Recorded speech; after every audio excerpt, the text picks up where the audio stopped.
Hi everyone, Olivia Reiner here for Packers News, joined by Ryan Wood, and we are here to wrap up the Packers' victory over the Oakland Raiders. They are 6-1, and in my opinion, and in Aaron Rodgers' opinion, it was Rodgers' best performance of the season to date. 25 completions, 31 attempts, had a perfect passer rating, so over 240 yards, 5 passing touchdowns, 1 rushing touchdown. He took one in himself. It was quite the clinic from the Packers' veteran quarterback, and with the offensive weapons that they had, no Davante Adams, they did have Marquez Valdes-Scantling and Geronimo Allison. They really needed him to step up and be his best, and he did that today for his team. Might have been the best game of his career. Might have. He's got a lot, the 2014 game where he just dropped 6 touchdowns on the Bears in basically the first half. That was pretty good. Statistically, though, Aaron Rodgers, 158.3 rating. That's perfect. It's the highest value you can get. It's the only time in his career he's done that. Obviously, the only time a Packers player has done that. He broke his own previous record of 155.4 from 2019 at the Browns. So it's the only time in his career he had a perfect passer rating. He became the second quarterback in NFL history with at least 400 yards, 9th time he's ever done that, 5 touchdowns, 5th time he's ever done that, a rushing touchdown, so 6 total, no interceptions. The only other one that's done that is Mark Rippon of Washington. And I think maybe the best stat today, he had 6 incompletions and 6 total touchdowns. He had as many touchdowns as he had incompletions for the game. That's incredible. At this level, I mean, I don't care if you're Aaron Rodgers, I don't care who you are, for you to have as many touchdowns as incompletions, and for him to do that without Davante Adams. I mean, they won 3 games all without Davante Adams. 2 of those wins, they are their 2 highest point totals of the year. This is an offense that needs its top receiver, but you talk about an MVP, you talk about the value of a quarterback elevating everyone around him. That's what you're seeing in Aaron Rodgers. And again, the stats combined with the context of not having your top guy, it's a long list, but it might have been the best game he's ever played. Coming into this game, both Geronimo Allison and Marquez Valdes-Scantling were questionable. They did not practice all week, and in fact, I believe Allison was the one that was upgraded from doubtful to questionable just the other day. So they didn't have them at their healthiest per se. No. And coming into this game, I didn't think that they were going to play at all.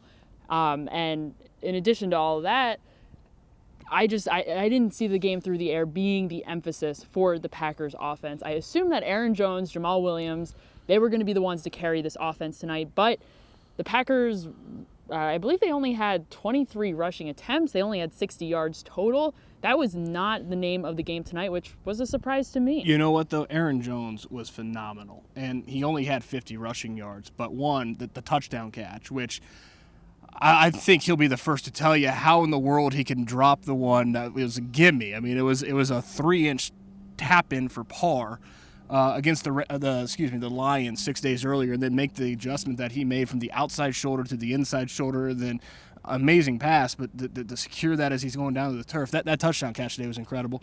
And then 2 key blocks, and we've talked a lot about Aaron Jones as a blocker needing to develop that part of the game. He showed it today in pass pro on the I think the first connection that Aaron Rodgers had with Danny Vitale, who, by the way, got the ball today. I'm sure you're very thrilled. He stonewalled a blitzing linebacker or safety in pass pro. And then on Marquez Valdes-Scantling's 74-yard touchdown down the left sideline, the block that Aaron Jones threw on his guy, it was an escort to the end zone. So Aaron Jones didn't flash, and he didn't have a 100-yard game today. He didn't flash as much in the stat book, but when you saw the all-around game that he put together, he was really good today. Mm-hmm. And something that Matt LaFleur and Aaron Rodgers have emphasized over and over each week, each win, is that they're finding different ways to pull it out. And that's the classic example of finding different ways to do it. Aaron Jones may have not played the same role he played 2 weeks ago in Dallas, but he played an incredibly valuable one tonight. Yeah, so I've got some mixed feelings on this. On one hand, it is beneficial to be able to win in multiple ways, and that's been kind of the buzz term. Multiple ways that they can win. They can have a dominant performance on defense like they did in Chicago. They can win with the run game like they did against Detroit and obviously more against Dallas. They can win with Rodgers looking vintage as they did today. They can win in multiple ways, and in the playoffs that should help because, and by the way, 6-1, they're playing for seeding now. It would be a catastrophic calamity if this team didn't make the playoffs. That comes in handy to be able to win in multiple ways. You never know what kind of opponent or what kind of circumstances you're going to be presented. On the other hand, it's kind of like 7 games in, they're 6-1. That's really good. What is this team's identity? And I'm not exactly sure what that is right now, what their identity is. I'm not sure if they know what their identity is. I think they're still figuring out. So it's impressive that they kind of have an open-ended part of that question, and they've won 6 of their 7 games. On the other hand, I do think that at the end of the day, teams need to find out, especially for late in the season, especially playoff teams, who you are, what you are. And I still think that they're learning that about themselves. But in the meantime, they are winning. Well, can that be their identity, their ability to win in different ways, or is that an example of inconsistency? Well, when I say identity, I guess I mean strength, first and foremost. Rodgers can do what he did today, but it's not like they've gone out there every week and torn up opposing secondaries. The run game is getting better, no question about that. I think it's a big reason why the offense is getting better, but it's not like they're going 100 yards every week. The defense is opportunistic and a big play defense, a bend but don't break defense. They 3 times out of the 6 red zone trips for the Raiders today, the Raiders come away with no points. 2 of those 3 times it was because the Packers actually made plays. The other one was Derek Carr's fumble out of the end zone. But the defense gives up a lot of big plays too. I mean, it is very much bend but don't break, and they're reliant on those big plays. So what is their greatest overall strength? I mean, they can win in multiple ways, and that's good.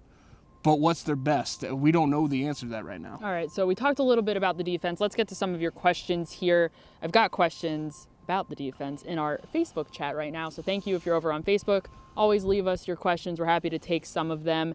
We're also live on Periscope and YouTube. So as always, thank you for watching wherever you are. So let's see. I had a question pulled up. I had multiple questions pulled up. Here we go, Katie. So Katie says she's not complaining, but what was with the defense? They stopped when they needed to make some stops, but they could not cover much in between there. The tight ends of the Raiders had a really good time exploiting the Packers secondary. It seemed like, to me, what they were missing was Darnell Savage Jr. Yeah, I think so. Down the middle of the field, Waller had a big day, the Raiders tight end, with 120 some odd yards, 7 catches, 2 touchdowns. The problem, though, I mean, this Packers defense is going to be inconsistent so long as it struggles to stop the run. It has struggled again to stop Josh Jacobs, who, boy, that's a really good back right there. But you know what? It's the NFL. Most of them are pretty good backs, and they're seeing that week in and week out. They did a good job against the Lions, Kerryon Johnson. They did a good job in the opener against Chicago. But for the most part, the Packers' run defense has left a lot lacking, and they are a big play defense. They're very good. They were very good in the red zone today, and that's huge. Bad defenses are not good in the red zone. So if you want to wonder if this is a good Packers defense or not, yeah, they are good. They made the plays in clutch moments, in clutch situations. But if they can't get this run defense fixed, there is a limit as to how good they can be. Mm-hmm. I met Joan today in the parking lot at tailgating. Joan, it was great meeting you today as well. Good to hear from you in our Facebook chat. We've got someone here. We've got Don asserting that, again, the Packers made that big stop on when the Raiders tried to punch it in on the goal line there. He didn't want us to forget about that, but I think that I did. I just said that. It's an example of a big play in the red zone. Like you said, Raiders were 3 for 6 in the red zone. That's huge, and that's a big difference maker. But there are still those big explosive plays that the Raiders were able to pull off that set them up to be in the red zone in the first place. Yeah, there's no doubt that, Kevin King's a great example. He had the interception, obviously a tremendous play, his 3rd pick. First 2 years, Kevin King has 1 interception. This year, in 7 games, he's got 3 interceptions, 2 of those in that end zone behind us. And it came 1 play after giving up the big 36-yard completion on 3rd and 3 against Aitman. So, he gave up a play. He came back and made a play. That consistency is something that, it's something that if they can get that level, this defense will be only better. So the Packers had 8 receivers today in the game catch, I think, 2+ receptions each. So they're spreading the ball around with Devontae Adams out. Rusty says it's good to see Danny Vitale get some time. The fullback had 2 catches, I believe, each for over 20 yards each. So there's the contribution. I know we had talked about it a little bit pregame and even in the live streams leading up to tonight. And that was a name that I think a lot of people out there wanted to see get in the mix a little bit more. Athletic guy, and he showed that. Here's a stat for you, or a factoid, if you will. First time in Aaron Rodgers' career that he's completed 2 touchdown passes to 2 running backs, to 2 different running backs. Aaron Jones and Jamal Williams caught the first 2 scores today. First time since Brett Favre did it to Tony Fisher and, the fullback, Marshall Henderson. Gosh. I'm not going to be a resource on that one. In 2004, that has happened. So we're talking 15 years. First time in 15 years that a pair of Packers running backs caught touchdown passes, and that's where this offense is without Devontae Adams. It is all hands on deck, and there were times today when the running backs, especially in that first half, were the most reliable receivers that he had, and that's what Aaron Rodgers is doing. He's utilizing everything he's got on the field right now, and the results have been pretty good. So Antoine wants to know if Kenny Clark came back after he left the game early with a shin injury. He came back. Yeah. So he was there. He's been battling through some things. He earlier this week was on the injury report with both a back and a calf injury, and the shin I would assume is unrelated to the calf. It may. Yeah, I would think so. It's a different side of the leg. He's been. By the way, shin injury just sounds awful. Yeah, I don't know what that meant, but that doesn't sound like it could possibly be pleasant whatsoever. No. So yeah, that's the status on Kenny Clark. We'll see if he pops up on the injury report. But yes, he has been battling through some things. But as you all know, a lot of these guys have. And there was no Packers pass rush today, basically at all. But that's not a surprise. If you knew anything about the Raiders coming in, 1, their offensive line might be the best part of their team. 2, schematically with Derek Carr, they're a quick hitting passing offense. They'd only given up 8 sacks all season, so not a big surprise that there was very little pass rush today. So Craig points out that Jimmy Graham played well today, he did, in his opinion, and he did. I know we have not always been super high on Jimmy Graham, and for a good reason, but today he had 4 catches for over 60 yards. No drops, and a touchdown on top of that. So it was a good night for Jimmy Graham in the right direction. I mean, if Jimmy Graham can just do that, and he showed today that he can, if he can just do that, don't drop the ball, make the throws, catch the throws that come to you, be a guy that you can make a play or 2 in the red zone. The Packers will take that at this point. I think they absolutely will. Aaron Rodgers said today that he thought it was Jimmy Graham's best game of the season. I would agree with him. Yes. Let's see what else we got.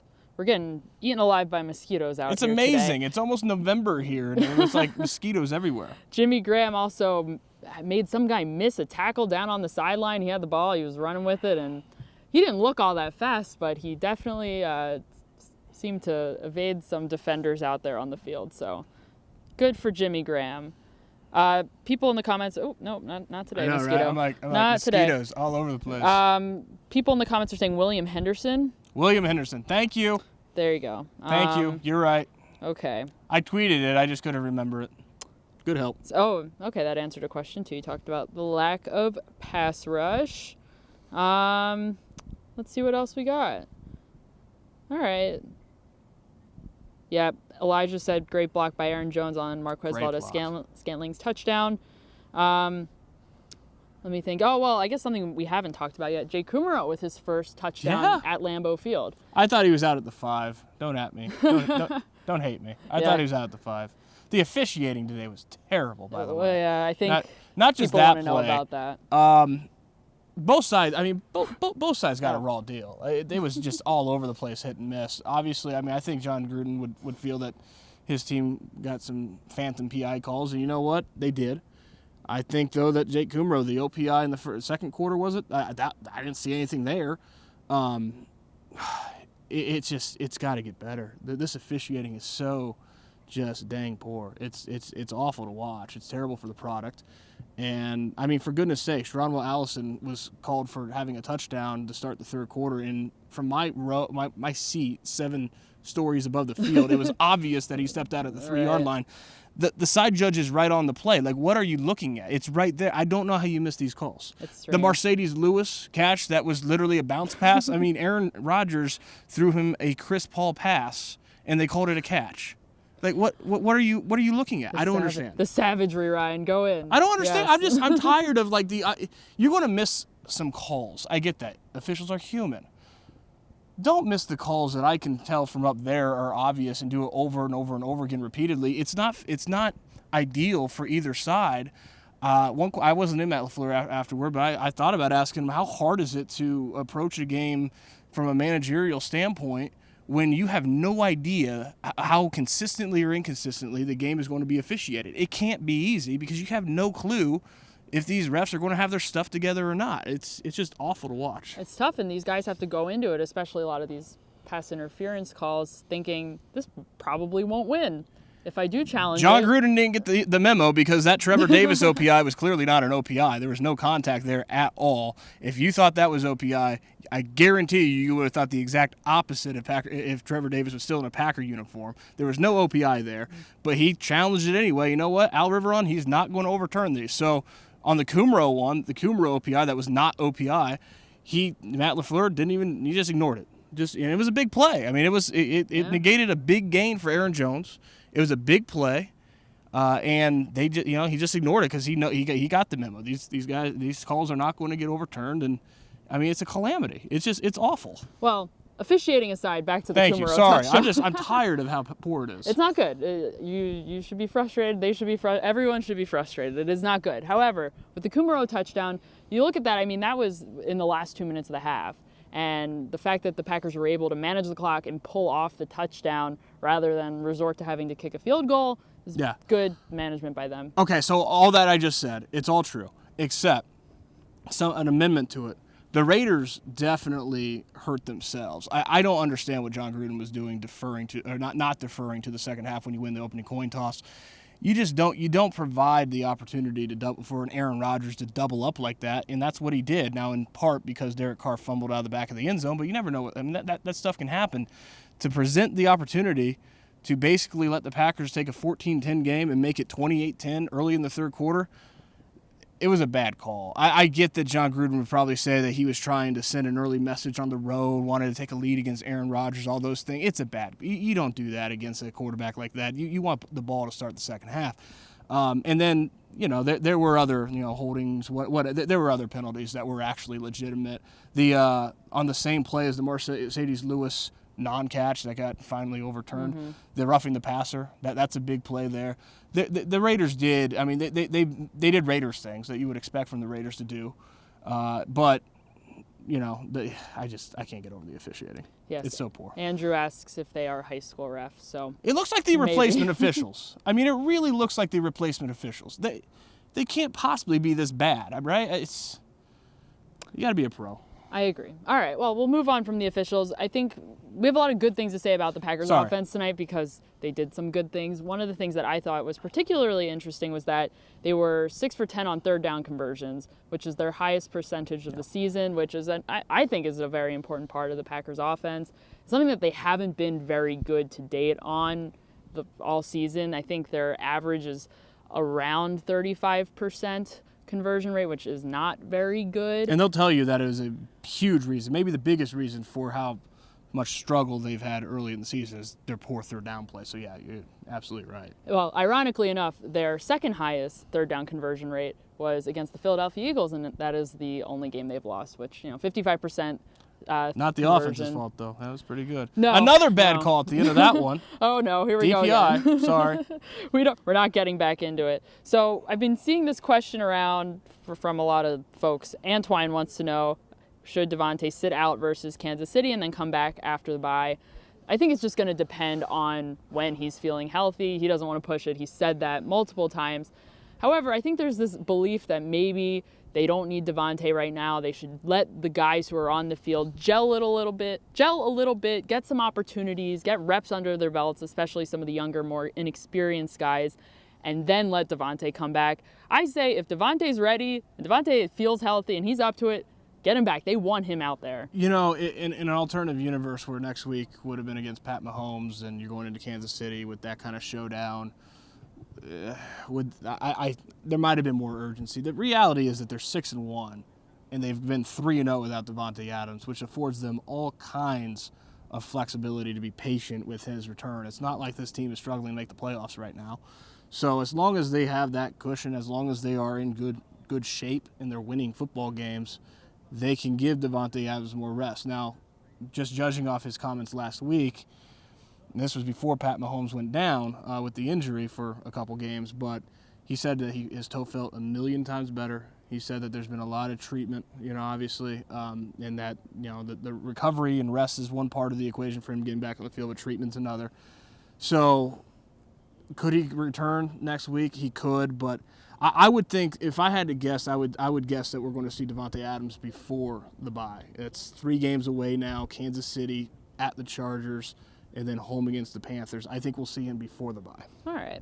So we'll see how that ends up panning out. Elijah wants to know not really. Again, you guys have statements, which I love statements, but I always preface everything by saying they're questions. This is not a question yet. The Packers are missing Raven Green. Do you think Ibrahim Campbell will be able to help, or do we need to wait for Raven Green to return? So Ibrahim Campbell is on PUP. He was just recently brought back to practice. The Packers have 3 weeks to make a decision as to whether or not they want to keep him and put him on the 53-man roster, and then they'll have to cut a guy, or if they want to release him and let him go. So knowing that potentially he could come back any day now, realistically, and Darnell Savage Jr. is out, I think it's going to be worthwhile bringing him back, knowing that potentially Adrian Amos is probably more comfortable at the free safety position and putting Campbell in the box more, sort of that hybrid, that linebacker type position. He's had some success there last season in his short stint with the Packers. I think it would be good to try him out there. I'm not sure exactly what Raven Green's status is. I'm not either. I haven't thought of Raven because he's on IR. I haven't thought of him in a few weeks. I think they're missing Darnell Savage Jr. a lot more than they're missing Raven Green for one. I think that was clear and obvious today. The way Savage can fly around the field and in coverage and take tight ends, and I mean that's a part of that defense that's missing. I think Will Redmond can fill in okay. I mean, he didn't have as good of a game as he did, the past couple, but I think he can fill in the middle of the field, that Raven Green role, adequately enough. Now, they don't have a lot of other guys to return, so if Raven Green is able to return, the cupboard's not very full there, and that's a good thing for them. They don't have a ton of injured guys on IR, so you only get 2, and at this point, they're almost halfway through the year. Once they get through 8 games, if the cupboard's bare, then yeah, absolutely. I mean, why not? So Kevin wants to know if Ryan Grant played today or if he even suited up. No, he was not active. Neither one did. Not the former running back or the new receiver. Yes, correct. This is true. So there's that. John wants to know, will the Packers make any moves by the trade deadline? Your guess is as good as mine, John. But I think people are trying to get at the wide receiver position.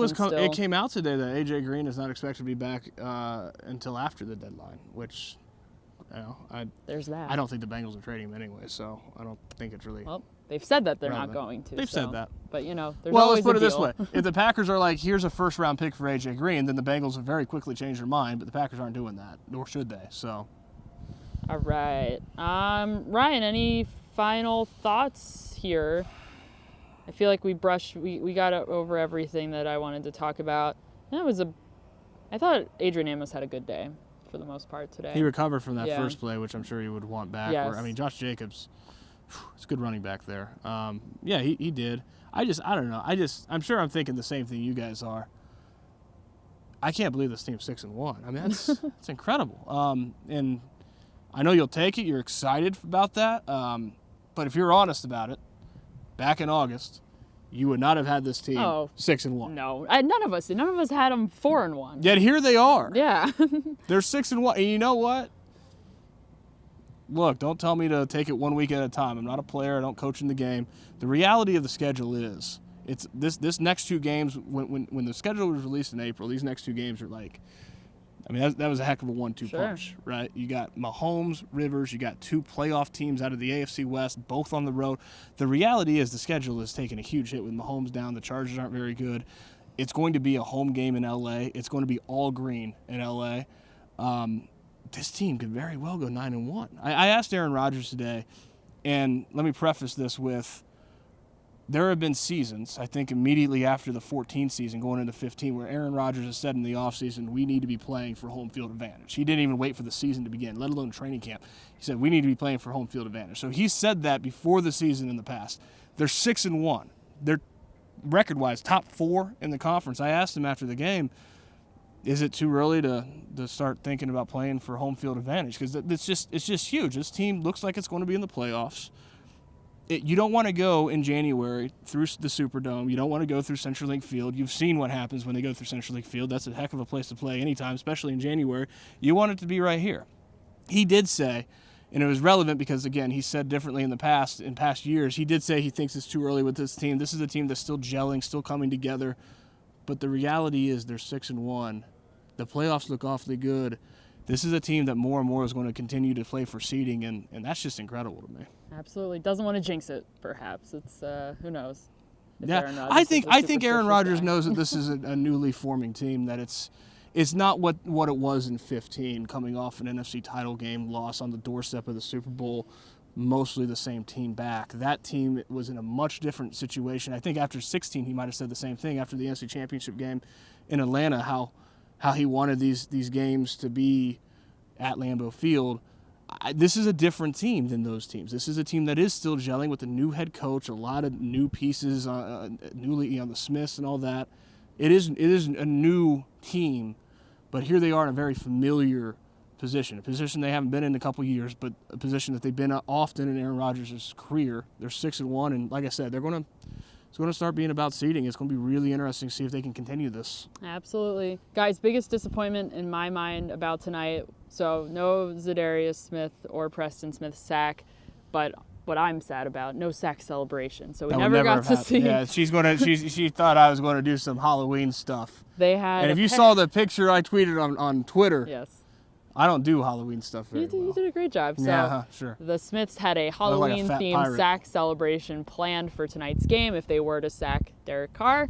Unfortunately for them, they did not sack him. And unfortunately for all of us, we do not get to see the sack celebration. And they said that the sack celebration is not going to be recycled. We are not going to see it next week if there is an opportunity. So that's the tea on that. And Ryan Wood will not be dressing up as whatever the sack celebration was in celebration of Halloween. So you got away lucky here, Ryan. I am not going to let this one go. I'm just glad this isn't one of those like the MVS Orange Justice dances where like you carried it out for 4 weeks and was like, oh, I didn't do it this week, maybe next week. Well, what if Halloween dance is dead? Maybe he'll do it again. It's gone. Maybe he'll do it again, and we'll have to do it again. No, I don't know. I think it is. Anyway, okay, Ryan, thank you very much for your insight. Thank you guys for joining us. We always appreciate hearing from you guys. Make sure you're checking out PackersNews.com for all of your Packers coverage. Make sure you're following us on social media for all of your Packers updates. Matt LaFleur, the locker room, they're all speaking tomorrow, so we will be there. We probably will not be live because there's no practice, and unless there's a really big update that we have to share with you guys. But yes, make sure you're following us on all of our platforms for information about availability tomorrow. So thank you again, guys, for joining.